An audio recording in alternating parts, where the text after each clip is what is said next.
being the three-term MP here and with 40 over majority votes in the past, do you think this is an easy walkover for you this time round? Well, of course, the political landscape has changed. Now, this is the first time where the young voters are allowed to cast their votes and to determine the future of this country. So there's a great challenge here, not only for me, but for all candidates, that we are facing an unprecedented situation in Malaysia and also globally. So the challenge is, how do we convince the voters, especially the younger voters, that we need a strong, credible and clean government to charter the path and a new journey for all Malaysians. Dan ini satu cabaran yang besar. Namun saya yakin dengan track record Perikatan Nasional kita boleh meyakinkan pengundi. I'm confident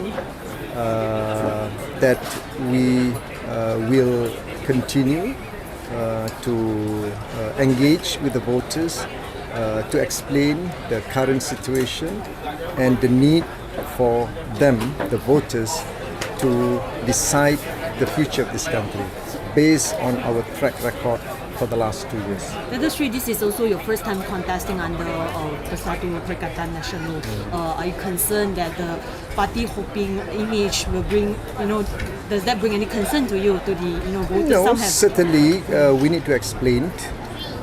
First, I never jumped, but I was sacked by a dictator in the party that who cannot accept any criticism.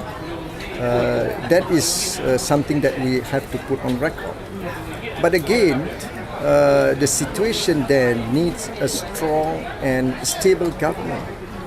Kita tidak boleh mempertahankan sebuah kerajaan yang gagal memenuhi janji dan aspirasi rakyat.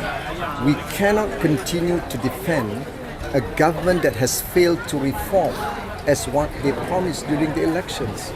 The only reform they did within that 22 months is to continue the fighting between Mahathir and Anwar. We can't go on like that. We need a strong government that can deliver back to the people. Itu yang berlaku. So why are they putting the blame on me? Yes, I was part of Pakatan Harapan. I was in the cabinet. I expressed my concern, but there was no action taken. So again, I want to suggest that we have to move on. We have to move forward. The rakyat still needs the support of the government, and we have done so during that 2 years during the pandemic. It was a difficult time, but again, with the leadership of Tan Sri Muhyiddin, with his courage and conviction, we are able to mitigate the pandemic and also to accelerate the economic recovery. Dr. Sri, one final question from me. Just now you were talking about the challenge being the youth voters this time around. What about the challenge of the current MP? Do you see that as the greatest challenge as well? Well, certainly I welcome his participation in the election. This is a democratic process. But again, I'm confident that the voters in Gombak are very mature.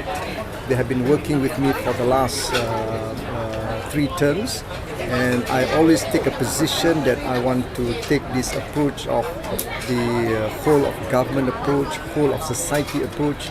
I always work and engage with the NGOs, like today. You see they are representing from various institutions, associations, representing the people of Gombak.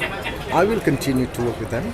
And finally, I think we should allow them to decide based on facts and the performance. Okay?